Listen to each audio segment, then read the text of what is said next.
በስመ አብ ወወልድ ወመንፈስ ቅዱስ አሐዱ አምላክ አሜን። የተወዳችሁ በክርስቶስ በሰማያዊ ስፍራ በመንፈሳዊ በረከት ሁሉ ተባረካችሁ። ብዙ ጸጋ፣ ብዙ ምሕረት፣ ደግነት፣ ፍቅር ይበዛላችሁ ከሰማያት ወርዶ ከእናታችን ከእመቤታችን ተወልዶ ቤዛ ለመሆን መስቀል ላይ በተሰቀለ ጊዜ የሞት ዕዳ ሲከፍልልን ዕዳችን የተከፈለላቸው የዳኑ ሕዝቦች ያደረጋችሁ ብሩካን የእግዚአብሔር ልጆች ሁላችሁ እንደቆያችሁ በወደደን በጌታችን በአምላካችን በመድኃኒታችን በኢየሱስ ክርስቶስ ስም እግዚአብሔር አብ ምስጋና ይገባዋል ከመንፈስ ቅዱስ ጋር እስከ ዘላለም። ተወደዳችሁ እግዚአብሔር ልጆች ቤተሰቦቻችን ሆናችሁ የኛን ይህንን የተቀደሰ ቤተሰብ ተቀላቅላችሁ በየቀኑ የሚወጡ ትምህርቶችን እየሰማችሁ እንድትባረኩ በታላቅ ፍቅር ጠይቃለሁ። ያው ሰብስክራይብ በትኑን ተጫናችሁ ደወል ስታደርጉ የደወል ምልክቱን ስትነኩት በየጊዜው ትምህርቱ እንዲመጣላችሁ ይሆናል። እግዚአብሔር እናንተ ዘራችሁን ይባርክ። እነርሱም ሚስት ሳራ ወዴት ናት አሉት። ኦሪት ዘፍጥረት ምዕራፍ 18 ቁጥር 9።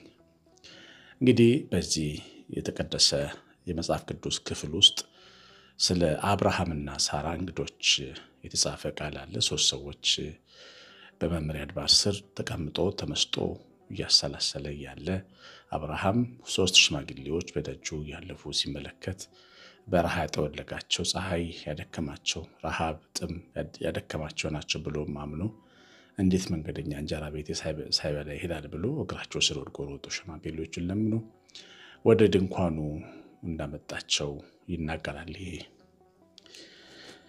ምዕራፍና በዚህ ምዕራፍ ውስጥ አብርሃም ውጭ ተቀምጦ ድንኳን ስር ሆኖ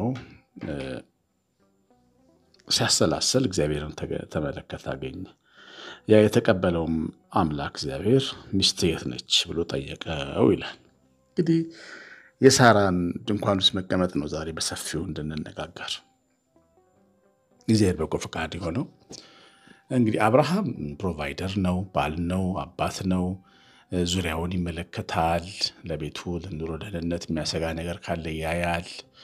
ያ ወንድ ልጅ እንደዚህ ዙሪያውን ሩቁን ተመልካች ነው። ሴት ደግሞ ቤቷ ውስጥ ያለውን የጎደለውን እያየች እየሞላች እያበሰለች እያጣፈጠች ታመጣለች። ከድሮ ዘመን ጀምሮ ይሄ በባልና በሚስት መካከል የተለያየ ውበታችን ነው። እርግጥ ነው አንዳንዴ ወንዶች ውስጥ ሊገቡ ይችላል፣ ሴቶች ደግሞ ውጭ ሊወጡ ይችላሉ። ይሄም አዲስ ነገር የለውም። በዚህ ሁኔታ ውስጥ ግን ሳራን ስታዩት በተለየ ሁኔታ ድንኳን ውስጥ ተቀምጣለች። ሳራ የብዙዎች እናት ናት። ሳራ ለብዙ የተስፋ ሕዝብ እናት ነች። ግን አሁንም ድረስ መካን ነች። አሁንም ድረስ ወደ ውጭ እንድትወጣ የሚያደርግ ምንም አይነት የመንፈስ ጥንካሬ እምነት ቢኖራትም ግን የመንፈስ ጥንካሬ ግን አልነበራትም። ብዙ በወለዱ ሴቶች ሀገር የኖረች ደግሞ ሁሉን የሚችል አምላክ እግዚአብሔርን እያመለከች ነገር ግን እስካሁን ድረስ ልጅ ባለመውለዷ ምክንያት ከፍተኛ መደበቅ ውስጥ ነበረች። መጽሐፍ ቅዱስ ላይ የተደበቁ ወይም የተሸሸጉ ሁለት ሴቶችን እናነባለን። አንደኛይቷ መካን የነበረችው በኋላ የጸነሰችው ኤልሳቤጥ የካህኑ ዘካርያስ ሚስት ናት። እሷ ለ5 ወር ሸሽጋ ራሷን በእግዚአብሔር ፊት ለምስጋና ቆማለች። የቀድሞዋ እናታችን ሳራ ግን ነቀፌታዋ ደክሟት ራሷን ድንኳን ሸሽጋለች። ለስሙ እናት ነሽ ተብለሻል፣ ግን አንድም ልጅ የለሽም ይሏታል። ተስፋ ተገብቶልሻል ይሏታል። ስለ እምነታቸው ሚስጥር ስለ ተስፋቸው በዙሪያቸው ያሉ ባሮች ሊያውቁ ይችላሉ። የአብርሃምና የሳራ ባሮች። ራሷ አጋር የምትባል ሴት እዛ ቤት አለች። አጋር ደግሞ ለሳራ ጥሩ ስሜት የላትም። ስለዚህ የሳራን ገበና ለማውጣት ምንም ወደኋላ አትልም። ስለዚህም ሳራ በብዙ ሐዘን የእግዚአብሔር ተስፋ ዘገየ ብላ ድንኳኗ ውስጥ ተቀምጣ ነበር። እግዚአብሔር ልጆች እግዚአብሔር ሳራ ወዴት ነች ሲል ዝም ብሎ የተናገረ አድርጋችሁ እንዳታስቡ። ያፈረችቱ ሳራ የብዙዎች እናት ትሆኛለች ተብላ አንድም ልጅ አልወለድኩም ሰው ፊት አላይም ሰው ፊት አልቆመም ያለችቱ ሳራ ለቅሶ ቤት ማትሄደዋ ሳራ አራስ ጥየቃ ማትሄደዋ ሳራ በፍረቷ ምክንያት ተደብቃ በአራት ግድግዳዎች መካከል ድንኳኖች መካከል ተቀመጠች ሳራ ዛሬ ትውጣ ማለት ነው እግዚአብሔር። ሳራ ወዴት ናት ሲል ያንን የተገለለችቱን ሳራን ጉብኝት ያደርገላት እየጎበኛት የእግዚአብሔር መጎብኘት ያገኛት ነው። ሳራ ድንኳን ውስጥ ተቀምጣ ምንም እንኳን ልጅ ባትወልድም ምንም እንኳን በምክንያቷ ብታፍርም ደሞ እግዚአብሔርን ማገልገል ባሏንም መታዘዝ አላቆመችም ነበር። አንዳንድ ሰው ህይወት ሲከፋበት ራሱን ክፉ ያደርገዋል።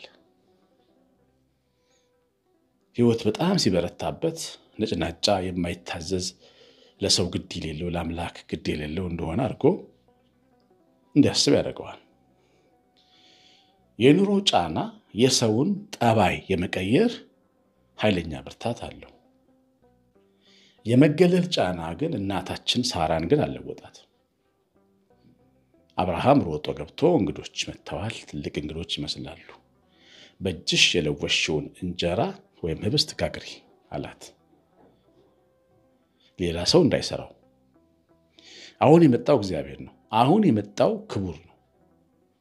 ቤታችን የመጣው እኛ ምን ታዘዘው ነው። ጫማችንን ምናወርግለት፣ እጃችንን ምናቆሽለት፣ እግራችን ልብሳችን የሚቆሽለት ነው። እንደ መሐሌዋ ሴት መሐሌ መጽሐፍ ምዕራፍ 5 ላይ እንዳለችው ሴት እንዴት እነሳለሁ፣ ጫማዬ አውልቄያለሁ፣ እግሬ ታጥቤያለሁ፣ እግሬ ያድፋል፣ እንዴት አድርጌ እጄን አቆሽሻለሁ፣ እንዴት ልብሴን ለብሳለሁ ብላ ውዷ ሲመጣ እንዳለፋት ሰነፍ ሴት አይደለችም ሳራ።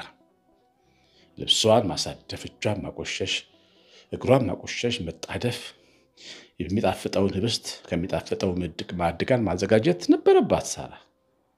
አየለኝ ምን እግዚአብሔር መች ጎበኘኝና ነው የምታዘኝ አብርሃም ትቶኝ የለው እግዚአብሔር ተወኝ በቃ የራሱ ጉዳይ እግዚአብሔር አላለች።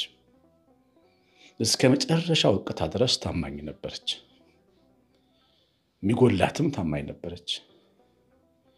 አፍራ ድንኳን ውስጥ ብትቀመጥም ታማኝ ነበረች። እናታችን ሳራ እንዴት ታምራለች! እንዴት አይነት ውብ ሴት ነች እናታችን ሳራ! ለእግዚአብሔር የጣፈጠ ህብስት አዘጋጀችለት። ግን አሁንም ድንኳን ውስጥ ነች ያለች።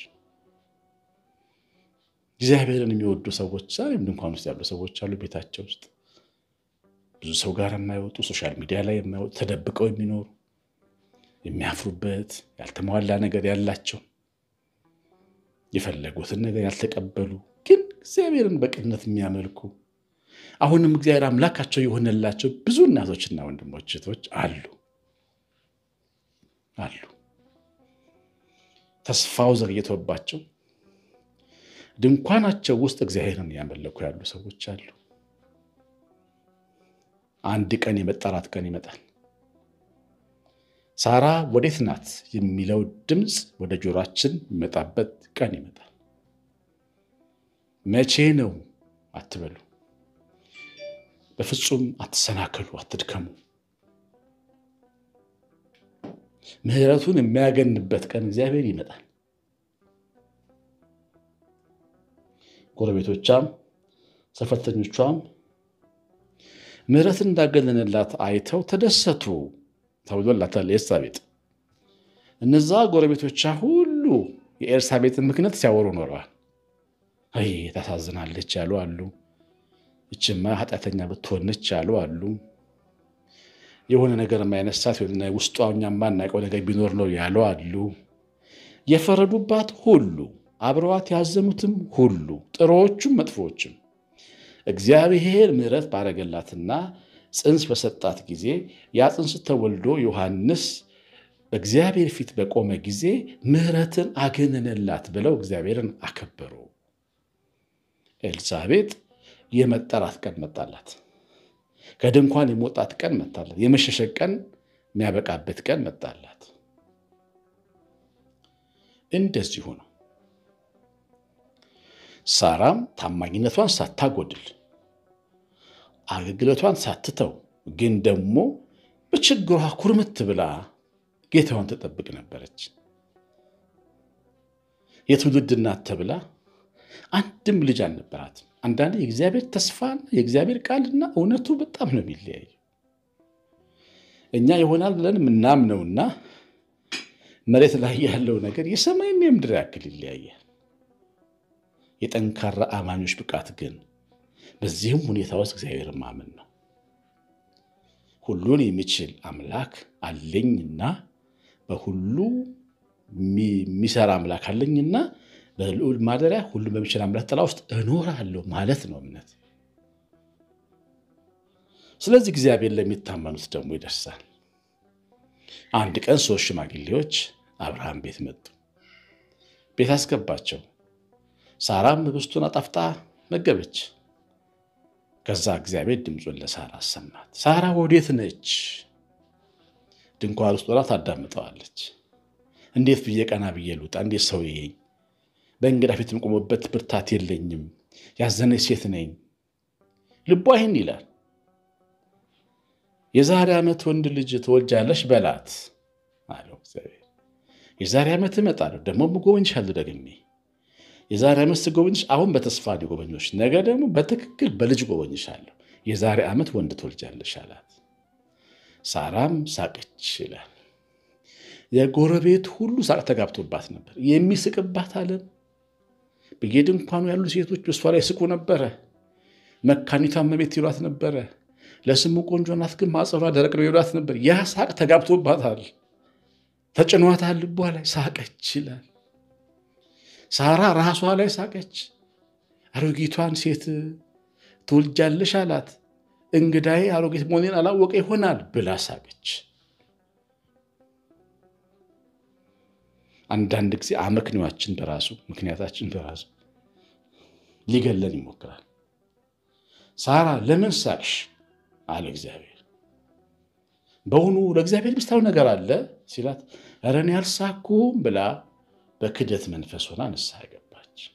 ደነገጠች፣ አመነች። እግዚአብሔር የሚሳነው የለም ሲላት አመነች። የድንግል ማርያም እናት ሳራ እግዚአብሔር የሚሳነው የለም ሲላት አመነች። የሞተ ማህፀኗ ጽንስ መሸከም ቻለ። ፍቶት የማይሆንለት ሰውነቷ ፍቶት ቻለ። እጅግ ደስ የሚል ሕፃን ልጅ ተወለደ ከማህፀኗ። ሳራ ከድንኳን የምትወጣበት ቀን ደረሰ፣ የምትደግስበት ቀን ደረሰ። ልጃቸውን ጡት ባስጣሉበትም ዕለት እጅግ ትልቅ ግብዣ አደረጉ ይላል ኦሪት ዘፍጥረት 21 ቁጥር 8 ላይ። ያ የመደበቅ ቀን ቀርቶ የግብዣ ቀን መጣ። ድንኳን ተጥለው ጎረቤቶቼ ኑ ጠጅን ጠጡ፣ ህብስትን ብሉ፣ ፍሪዳውን ብሉ፣ ኑ እግዚአብሔር ለእኛ ያደረገልን ነገር ተመልከቱ ምትልበት የምስጋና የከበሮ ቀን መጣ። ይሄ ለሁሉም ነው። እግዚአብሔር የሳራ አምላክ የኛ አምላክ ነው። የአብርሃም አምላክ የኛ አምላክ ነው። ለሚጠብቁት ተስፋ ለሚያደርጉት ሁሉ አምነውት የታዘዙት ግን ህይወት ጉድለት አድክሟቸው ለተደበቁ ሰዎች ሁሉ እግዚአብሔር የታመነ ነው። ይህን በጎ ዜና በመናገር እኔም ደካማውና እድለኛው ካህን እድለኛ ነኝ። እግዚአብሔር ይጎበኛችኋልና ተደብቃችሁ ያላችሁ በስሙ ጽኑ። እርሱም ማገል እንዳትተዉ፣ ለሱ ስራ እጆቻችሁ ይቆሽሹ። መነሳት ሲገባችሁ ተነሱ፣ ጎንበስ ቀና በሉ። እግዚአብሔር ታማኝ ነው፣ ታማኝ ነው፣ ታማኝ ነው። እግዚአብሔር ልጆች ሳራንም እንደተናገረው አሰባት ይላል ኦሪት ዘፍጥረት ምዕራፍ 21 ቁጥር 1። ሰውን የሚያስብ ሰውን የማይረሳ እየቆየ ሁሉን በጊዜ ውብ አድርጎ የሚሰራ ብድራትን የሚከፍል አባቶቻችን አምላክ ሁልጊዜ ከኛ ጋር አለ። ክብር ምስጋና ይገባው። ጌታችን መድኃኒታችን ኢየሱስ ክርስቶስ ሁላችሁን ይባርክ። መንፈስ ቅዱስ ይቀድሳችሁ። እግዚአብሔር ቸርነት የእናታችን በቤታችን ረድኤት በረከት የመላእክት ጥበቃ አብሮን ይሁን። ትምህርቱ ላይ ኮሜንት አድርጉ፣ ላይክ በተን ተጭናችሁ ውጡ። ይህን በማድረጋችሁ አገልግሎቱን ወደፊት ታደርጉታላችሁ። ቀሲስ አሸናፊ ገብረማርያም ነኝ። ሰላም